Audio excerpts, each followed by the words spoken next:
Última parte de el velo de la mujer cristiana. No va a ser la última parte. 20 minutos me han dejado. Pastor, disculpe, pero 20 minutos no hacemos ni la introducción. Hemos estado hablando de hermenéutica avanzada y esto tratando de responder a aquellos que dicen que el uso del velo es una costumbre para las iglesias de Corinto que no está vigente para las iglesias hoy. Entonces nos proponemos ahora empezar a analizar directamente el pasaje para que nunca más usted, cuando le preguntan por qué usan ese velo, esa mantilla, diga porque los pastores dicen que hay que usarlo o porque en esta iglesia siempre se ha usado. Vamos a tratar de entender las razones por las cuales se utiliza el velo. Primera cuestión, vamos al pasaje en 1 Corintios capítulo 1, cómo el apóstol Pablo comienza esta carta.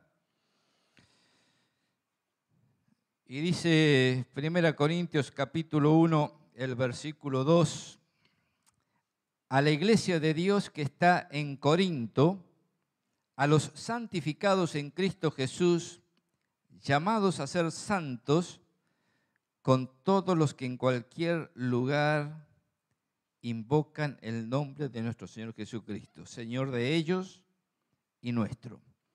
Fíjese, subraye ahí en su Biblia, en este prólogo de la carta, esta introducción a la carta, dice el apóstol Pablo que la escribe a los santificados, a los llamados a ser santos, con todos los que en cualquier lugar invocan el nombre de nuestro Señor Jesucristo. Esta introducción es importante porque muestra que la carta de Corinto era una carta circular. No solamente estaba enviada específicamente para la iglesia de Corinto, sino que dice a los santificados en Cristo Jesús. Esta es una expresión muy importante porque nos enseña acerca de una santificación posicional. Todos los creyentes son santos posicionalmente en Cristo Jesús. Pero también dice llamados a ser santos, es decir que la santificación es dinámica, es práctica, es progresiva. Debemos crecer cada día en santidad. Y una de las cosas que tenemos que aprender para crecer en santidad es lo que el apóstol Pablo está enseñando específicamente en el capítulo 11. El apóstol Pablo ha escrito esta carta para corregir varios errores por los cuales le habían consultado, le habían mandado una serie de preguntas que el apóstol está contestando aquí, está corrigiendo desviaciones eclesiásticas, doctrinales en la iglesia. Pero si realmente queremos ser santos, debemos acatar lo que el apóstol Pablo ha escrito en 1 Corintios, porque dice el apóstol, es para todos los que en cualquier lugar invocan el nombre del Señor Jesucristo, que es el Señor de ellos y el Señor nuestro. Así que fíjese qué importante que aquellos que dicen esto fue escrito por el problema que había en Corinto con las mujeres, están ignorando lo que el apóstol Pablo dice al comienzo de su carta. Ahora, cuando vamos al capítulo 11, y es bueno entender que desde el capítulo 11 hasta el capítulo 14 de 1 Corintios, el apóstol Pablo está corrigiendo problemas en la iglesia, está corrigiendo errores en la iglesia. Alejandro nos hablaba esta mañana de 11, 17 en adelante, donde corrige una mala comprensión que tenían los corintios acerca de cómo se realizaba la cena del Señor y les explica el significado de la cena del Señor y cuál es la manera correcta de realizarla. Luego va a hablar en los capítulos 12 al 14 acerca de los dones espirituales repartidos por el Espíritu Santo a cada uno, para que cada uno pueda contribuir al crecimiento del cuerpo de Cristo. Va a hablar de la unidad de la iglesia, Va a hablar de los creyentes que por el Espíritu Santo han sido bautizados en el cuerpo de Cristo, es decir, incorporados como miembro en el cuerpo de Cristo. Va a hablar de la unidad y la interdependencia entre los cristianos y entre las iglesias. Ahora, en este capítulo 11, el apóstol Pablo va a hablar de algo que está muy vigente en la actualidad y que por no entenderlo o por haber dado interpretaciones sacadas de contexto, muchas iglesias están con problemas hoy. Y es la cuestión de género, la cuestión de diversidad de género. El tema de la ideología de género está muy vigente hoy. Y hay creyentes que no saben cómo enfrentarla y cómo combatir esta idea del unisexo, de que no hay distinción entre hombre y mujer. Bueno, Pablo va a escribir en 1 Corintios 11 que realmente hay una distinción entre hombre y mujer. Y nosotros vamos a estar viendo entonces algunas de estas cosas que escribe el apóstol Pablo aquí. La primera cuestión importante a recalcar es que en la Biblia hay tres tipos de símbolos. Antes de decirles esto, quiero ir a 1 Corintios 11, 15, porque creo que es otro texto importante. 1 Corintios 11, 16. Luego de haber argumentado acerca de la necesidad del uso del velo, dice el apóstol Pablo, concluyendo allí el argumento, con todo eso, si alguno quiere ser contencioso, nosotros no tenemos tal costumbre, ni las iglesias de Dios. Mire, algunos basados en este texto ha visto, al final el apóstol Pablo borra con el codo lo que ha escrito con la mano. Ha estado hablando del velo, de la cobertura, de la no cobertura, y termina diciendo, bueno, en definitiva, si alguien quiere discutir, si alguien quiere ser contencioso, no me importa. Ustedes sigan con lo suyo, yo sigo con lo mío. No es eso lo que dice el apóstol Pablo. Fíjense que habla, nosotros no somos contenciosos, no entramos en disputa, nosotros nos sometemos a lo que el Señor dice. Nosotros nos sometemos a la enseñanza apostólica. Nosotros no tenemos esa costumbre de discutir todo, como muchos hacen, y siguen haciendo todavía, discutir todo. Nosotros no tenemos esa costumbre. Ni las iglesias de Dios, en plural. No está hablando solamente de la iglesia de Corinto, donde todo se discutía y todo era un alboroto allí. Está hablando de las iglesias de Dios. Las iglesias de Dios, que son fieles a la palabra de Dios, se sujetan a la enseñanza de la palabra de Dios y no entran en discusiones vanas. Hay tres tipos de símbolos en la Biblia: el bautismo, la cena o Santa Cena y el velo. Claro, algunos discuten acerca del velo. Dice, el velo no es un símbolo, ya lo vamos a explicar eso. Hay dos de esos símbolos que fueron ordenados por el Señor, el bautismo y la cena. El velo lo introduce el apóstol Pablo en 1 Corintios, pero por una cuestión muy particular no las ordenó el Señor, porque no había entrado todavía en vigencia el nuevo pacto. La enseñanza del velo que hace el apóstol Pablo es una enseñanza que corresponde a los creyentes de esta dispensación, de este nuevo pacto. Por eso Jesús no lo podía anunciar en los evangelios. Pero ahí está el bautismo, que simboliza la unión con Cristo. Es decir, el bautismo se realiza una sola vez en la vida del creyente, porque el creyente está unido con Cristo eternamente en el momento en que cree en Cristo como su Salvador personal. Y el bautismo es un símbolo, una demostración externa de lo que ocurrió internamente en el creyente cuando creyó en Cristo. La cena del Señor es un símbolo de la comunión con Cristo.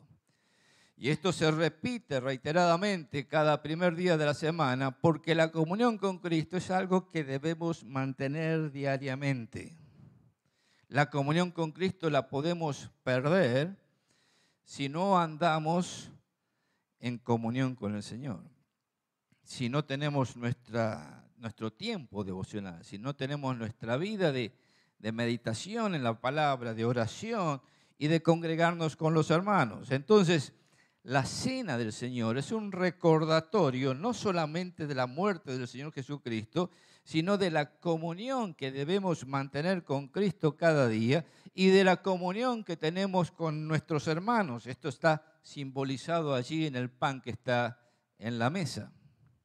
Pero luego el velo simboliza la sujeción a Cristo.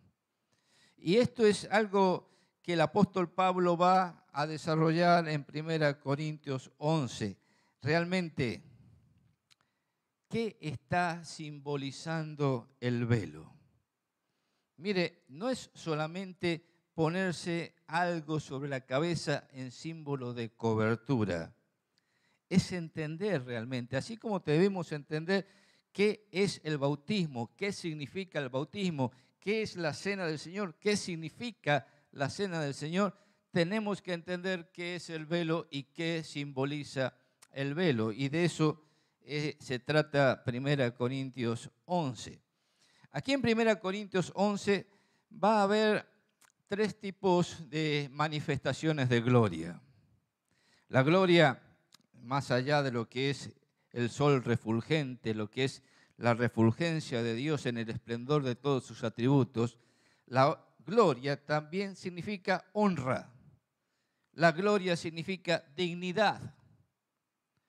Y entonces el apóstol Pablo va a hablar de la gloria de Dios y de la gloria del varón en el versículo 7 y de la gloria de la mujer en el versículo 15.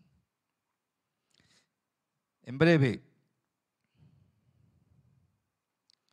el que no se sujeta está deshonrando a su cabeza. El que no se sujeta está diciéndole a su cabeza que es indigno. El que no se sujeta está faltando a la autoridad. En definitiva, el que no se sujeta está desobedeciendo a Dios. Porque el apóstol Pablo va a marcar una distinción entre tres acepciones de la palabra cabeza. Esto ha sido una batalla campal entre los teólogos en el siglo XX y lo que va del XXI. Luego de haber leído a muchos autores y algunos muy queridos por nosotros y muy respetados por nosotros, en ciertas cosas tenemos que diferir. La palabra kefalee, cabeza, se utiliza aquí en los versículos 3 al 6 como orden de autoridad. Se utiliza en los versículos 7 al 12 como origen de existencia. Y se utiliza en los versículos 13 al 15 como órgano de distinción. Por eso vamos a dedicar un tiempito más para explicar esto, porque creo que es importante.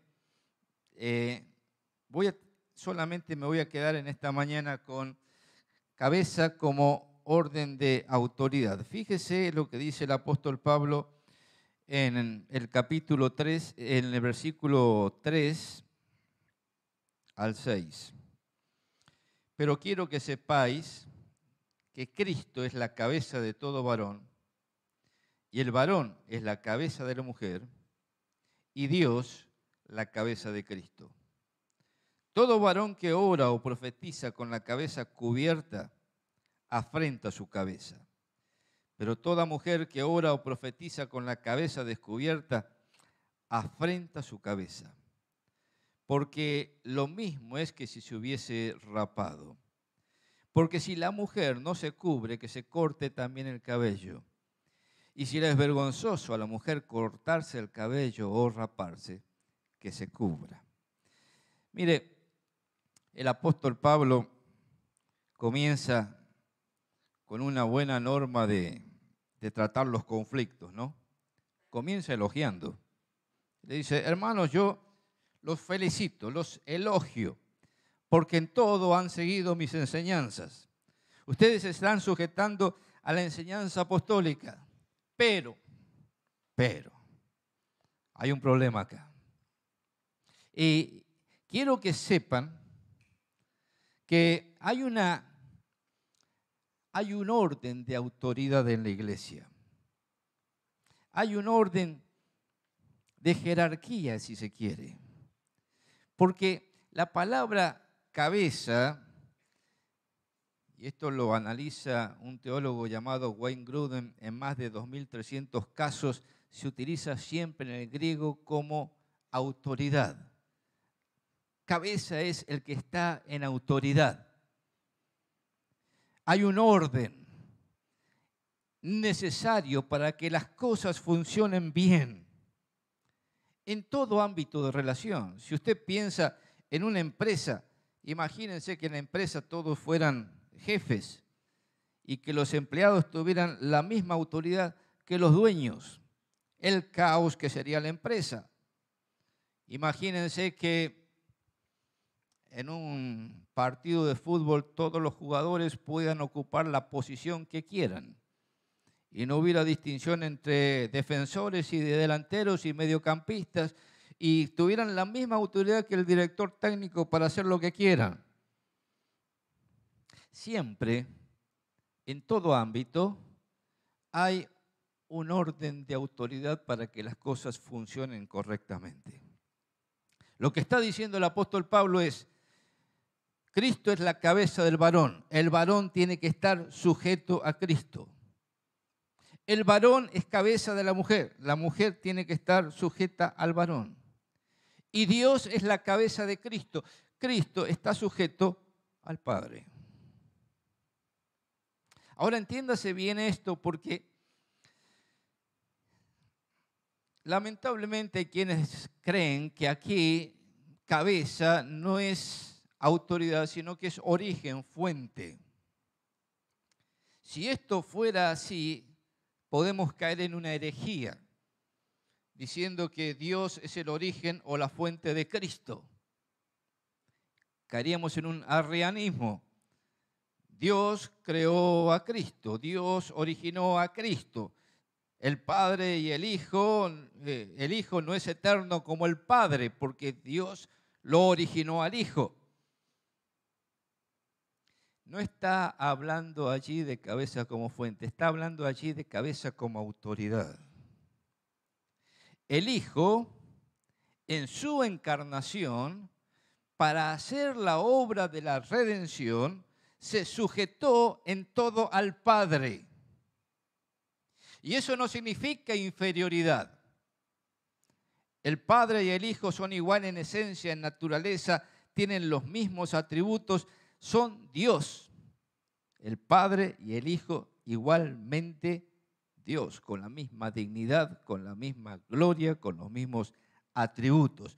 Pero para funcionar bien y hacer la obra de la redención, era necesario que el Hijo se sujetara al Padre. Esta subordinación fue temporal para realizar la obra de la redención. De la misma manera, dice el apóstol Pablo, el hombre no es más que la mujer no es inferior al hombre, los dos tienen la misma naturaleza, la misma esencia, los dos fueron creados por Dios, los dos tienen dignidad y gloria a los ojos de Dios, los dos se salvan de la misma manera delante de Dios. No hay que confundir aquí Gálatas 3:28, como dicen algunos, ve que allí dice que en Cristo Jesús todos somos uno y que no hay varón ni mujer. Ya no hay distinciones entre varón y mujer dentro del cristianismo. No, ahí está hablando de salvación. Tanto el hombre como la mujer se salvan por medio de la fe y tienen el mismo valor delante de los ojos de Dios. Pero para funcionar correctamente, En el contexto del hogar, según Efesios 5, en el contexto de la iglesia, según 1 Corintios 11, la mujer debe estar sujeta al varón. El varón es su cabeza, el varón es su gloria. El varón debe ser honrado. Entonces, fíjese que hay aquí una distinción de género necesaria, marcada por este orden de sujeción. Luego, el apóstol Pablo va a decir, el varón que ora o profetiza con la cabeza cubierta, afrenta su cabeza, afrenta a Cristo. Lo que a muchos intérpretes de la Biblia se les escapa, que Pablo está escribiendo en el contexto del nuevo pacto. Lo aclara luego en 2 Corintios 3, cuando dice que los judíos todavía tienen un velo que les impide ver la gloria del Evangelio, la gloria de Cristo, y no solamente los judíos en el 3, sino que toda la humanidad en el versículo 4 tiene un velo que les impide que les resplandezca la luz del Evangelio en la faz de Jesucristo. El hombre velado deshonra su cabeza, que es Cristo. Por eso, a mí me causa gracia cuando hablan del contexto cultural, porque en el contexto cultural, el judío entraba a la sinagoga con la cabeza cubierta y leía la escritura con la cabeza cubierta. Usaban un talit. Esa era la cultura. Pero Pablo va contra cultura y les dice, sáquense la cubierta porque estamos en un nuevo pacto. Ustedes ya no están bajo la ley, ustedes están bajo la gracia. Si ustedes siguen cubriéndose la cabeza, están deshonrando su cabeza, que es Cristo. No están entendiendo la gracia. Lo mismo hacían los paganos cuando usaban una cubierta para entrar a honrar a sus dioses paganos. Así que en el mundo antiguo, corintio, mis hermanos, entendía muy bien lo que estaba diciendo el apóstol Pablo. No estaba acomodándose a la cultura, todo lo contrario. En cambio, a la mujer le dice, cuando la mujer ora o profetiza, que se cubra la cabeza, porque si no está deshonrando su cabeza. Está deshonrando al varón y está deshonrando a Cristo. ¿Cuándo la mujer debe cubrirse la cabeza? En las reuniones de la iglesia. ¿En qué momento de la reunión de la iglesia? En todo momento. Cuando ora o profetiza. Algunos dicen, ya no hay don de profecía, así que no es necesario que la mujer se cubra porque no se profetiza. Mire, otra vez sacan de contexto, 1 Corintios 14, versículo 3, dice, ¿en qué consistía la profecía? El que profetiza habla a los hombres para edificación, exhortación y consolación. Edificación, exhortación, consolación. Cuando una hermana se para a hablar en la reunión de mujeres, en la escuela dominical, que son los ámbitos en los cuales tienen ministerio para enseñar, debe tener la cabeza cubierta. Si no, deshonra su cabeza. Quiero ser muy claro en esto y que al que quepa el sayo que se lo ponga. Porque dicen, solamente la hermana que enseña es la que ora. Hermanos, entendamos la solidaridad y la unidad de la iglesia de Dios. Todos somos uno. Y no se trata de que uno se cubre y los demás no. Se trata de honrar la cabeza. Si algunos quieren ser contenciosos, nosotros no tenemos tal costumbre, ni las iglesias de Dios.